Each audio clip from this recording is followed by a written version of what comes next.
Good morning students, how are you? Hope you are doing well in your home. Students, in last class we have discussed about translation, and in this video I am going to teach you Lac-Operon. Lac-Operon is a unit of regulation of gene expression in prokaryotic. Students, operon first proposed by Jacob and Monod in 1961. उन्होंने कहा था कि ओप्रोन एक unit है prokaryotic gene expression को regulate करना। ठीक है, जैसे जीन के अंदर क्या होता है, एक स्ट्रक्चरल डीएनए फॉर्म होती है और उसके कुछ कंट्रोल एलिमेंट होते हैं जो रिकॉग्नाइज करते हैं रेगुलेटरी जीन प्रोडक्ट। देखो, अगर कोई रिएक्टेंट होगा तो उसका प्रोडक्ट होगा, ठीक है, और रिएक्टेंट से जो प्रोडक्ट फॉर्म बनी, यहाँ पे रिएक्टेंट हमारा क्या है, डीएनए, और उससे हमारे जो जीन प्रोडक्ट बन रहे हैं तो उनको कंट्रोल करना, एक सिस्टमेटिक मैनर्स में लेके आना, वो सारा काम ओप्रोन कर रहा है। ठीक है, ओप्रोन के यहाँ पे कुछ कंपोनेंट हैं, जैसे structural gene, promoter, operator, regulator gene and inducer. यहाँ पे स्ट्रक्चरल जीन एक फ्रेगमेंट है डीएनए का, ठीक है, जो आगे चल के ट्रांसक्राइब होगा और उसके बाद ट्रांसलेशन प्रोमोट होगी। प्रोमोटर क्या होता है कि जैसे डीएनए फ्रेगमेंट है, तो डीएनए फ्रेगमेंट जब ट्रांसक्रिप्शन प्रोसेस में आता है तो उसको सबसे पहले आरएनए पॉलीमरेज बाइंड अप होता है जब ट्रांसक्रिप्शन प्रोसेस स्टार्ट होती है, तो ये प्रोमोटर उस पॉइंट को बोलते हैं। ऑपरेटर, इट मीन्स ये ऑपरेट करने वाला है। ठीक है, यहाँ पर एक ये रेगुलेटरी जीन होता है और एक इंड्यूसर। अगर रेगुलेटरी जीन के साथ ऑपरेटर बाइंड होगा तो आगे की जो फंक्शनल फॉर्म है लैक-ओप्रोन की वो नहीं हो पाएंगी। अगर वो इंड्यूसर के साथ हो गया तो ये आगे चल के अपनी एक्टिविटीज़ शो करेगा ये जीन। तो ये ऑपरेटर डिपेंड करता है कि वो रेगुलेटरी जीन के साथ बाइंड हुआ या इंड्यूसर के। ये हम डायग्रामेटिक प्रोसेस से देखेंगे। स्टूडेंट्स, हमारे पास ये 2 डायग्राम है, एक ए और this one is the B. हमारे पास से यहाँ पे एक में लिखा हुआ in the absence of inducer और एक है in the presence of inducer. अगर हमारे पास इंड्यूसर होगा, ठीक है, तो क्या रिजल्ट होगा, अगर वो अब्सेंट होगा तो क्या रिजल्ट होगा।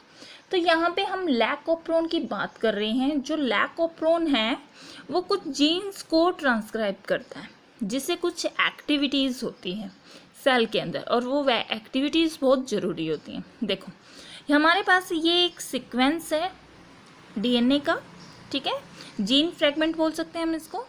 यहाँ पे फर्स्ट पी इंडिकेट प्रोमोटर, ठीक है, फिर आई स्ट्रक्चरल जीन को, और ये दूसरा पी जो है ये आरएनए पॉलीमरेज को इंडिकेट कर रहा है, और ये एक ऑपरेटर है। फिर उसके बाद ये जीन है जो इस डीएनए फ्रेगमेंट में प्रेजेंट है, और जो ऑपरेट होंगे लैक-ओप्रोन की वजह से ये अपनी एक्टिविटीज़ को शो करेंगे। ठीक है, तो फर्स्ट केस हम पढ़ रहे हैं इन द अब्सेंस ऑफ इंड्यूसर।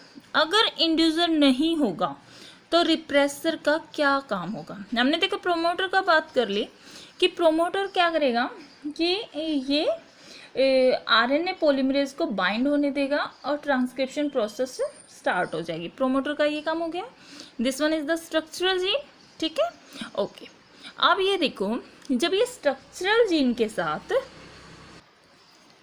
देखो ये प्रोमोटर जीन स्ट्रक्चरल जीन के साथ जब बाइंड अप हुआ तो रिप्रेशर एमआरएनए प्रोटीन बनना, एमआरएनए बनना स्टार्ट हुआ, और जब ये रिप्रेशर एक्टिवेट हुआ तो यहाँ पे देखो आरएनए पॉलीमरेज है, ये भी अपना फंक्शन करेगा, ये ऑपरेटर के साथ बाइंड अप करेगा, और यहाँ पे क्या होगा कि ये आगे की प्रोसेस स्टार्ट हो जाएगी ट्रांसलेशन वाली।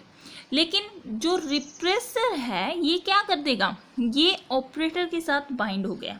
जैसे ये ऑपरेटर के साथ बाइंड अप होगा तो ये आरएनए पॉलीमरेज, जो ये आरएनए पॉलीमरेज है, इसके फंक्शन को बंद कर देगा, आगे ये बाइंड अप ही नहीं करने देगा। देखो, repressor bind to the operator region, ये रिप्रेसर यहाँ बाइंड हो गया, and prevent RNA polymerase from transcription the operon, ये ओप्रोन के फंक्शन को रोक देगा। क्लियर, सिंपल सी बात है, एक प्रोमोटर है, एक स्ट्रक्चरल जीन है, ठीक है, और फिर आरएनए पॉलीमरेज है, फिर ऑपरेटर है। अभी हमारा सिर्फ यहाँ तक का फंक्शन है, ठीक है।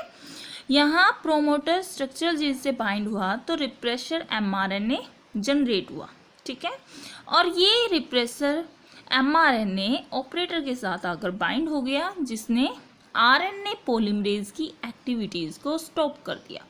अब आगे की एक्टिविटी हमारी चल ही नहीं रही, तो हम इस रिएक्शन को क्या बोलेंगे, स्विच ऑफ। लैकोप्रोन क्या हो गया, स्विच हो गया, ऑफ हो गया। अब यहाँ पे देखो, हमने 5 कंपोनेंट पढ़े थे, क्या आपको यहाँ पे इंड्यूसर नज़र आया? नहीं, तो इसलिए इस प्रोसेस का क्या नाम दे दिया, इन द अब्सेंस ऑफ इंड्यूसर।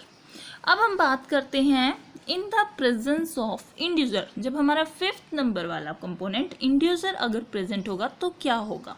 अब तक हमने कहा था कि यहाँ तक की प्रोसेस हम करेंगे, अब इससे आगे की प्रोसेस हम करेंगे। देखो, हम सेम वही बात, ये फ्रेगमेंट है, प्रोमोटर स्ट्रक्चरल जीन से बाइंड हुआ, रिप्रेसर mRNA की फॉर्म में आया, और अब यहाँ पे इंड्यूसर आ गया। जैसे ही इंड्यूसर आता है तो ये रिप्रेसर mRNA के साथ बाइंड अप हो जाएगा। अब जब ये बाइंड अप यहाँ हो गया तो ये इसको यहाँ पे रोके रखेगा और ऑपरेटर तक नहीं जाने देगा, ठीक है। अब ये यहाँ तक नहीं पहुँच पा रहा, तो जो RNA पॉलीमरेज है ये अपना फंक्शनल फॉर्म स्टार्ट कर देगा, और ये किसके साथ बाइंड हो जाएगा, ऑपरेटर के साथ ये बाइंड हो जाएगा। देखो, ये RNA पॉलीमरेज बाइंड होगा ऑपरेटर के साथ, और आगे जो ट्रांसक्रिप्ट करेगा लैक mRNA को, ठीक है। जब ये इसको ट्रांसक्रिप्शन करेगा इस लैक mRNA को, तो ये तो जीन थी, हमने ये जीन बोला था, फ्रेगमेंट ऑफ जीन है, DNA है, तो ये अपने फंक्शनल फॉर्म करेंगे। mRNA हमने पढ़ रखा है कि वो पॉलीसिस्ट्रॉनिक होता है, ठीक है। अब ये जेड वाला केस, ये कन्वर्ट किस में हो जाएगा, बीटा ग्लैक्टोसाइडेज, ठीक है।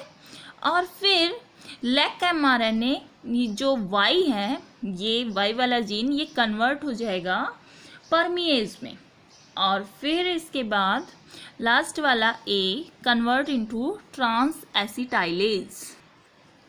ये देखो, हमारे पास ये 3 टाइप के एंजाइम आ गई। बीटा ग्लैक्टोसाइडेज, इसका जो फंक्शन होगा ये क्या करेगा, लैक्टोज को ब्रेकअप करेगा किसके अंदर, ग्लैक्टोज एंड ग्लूकोज में, ठीक है। परमिएज का फंक्शन क्या होगा, increase the permeability of the cell to lactose, and gene A जो है वो कोड करेगा एंजाइम ट्रांस एसिटाइलेज को, which catalyse the trans acetylation of lactose in its active form. Active form में ये इसको प्रोड्यूस कर देगा, ठीक है। तो स्टूडेंट्स, ये था हमारा लैकोप्रोन का switch on and switch off.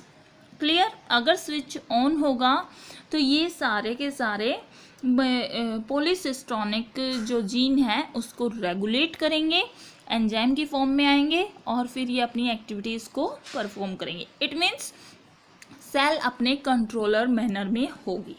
और यहाँ पे स्विच ऑफ हो गया तो बाकी के जीन्स यहाँ पर बाइंडिंग फॉर्म नहीं कर पाएंगे और ये अपना हाफ फंक्शन शो करेगी, ठीक है। This is complete lac operon topic. Thank you student, have a nice day.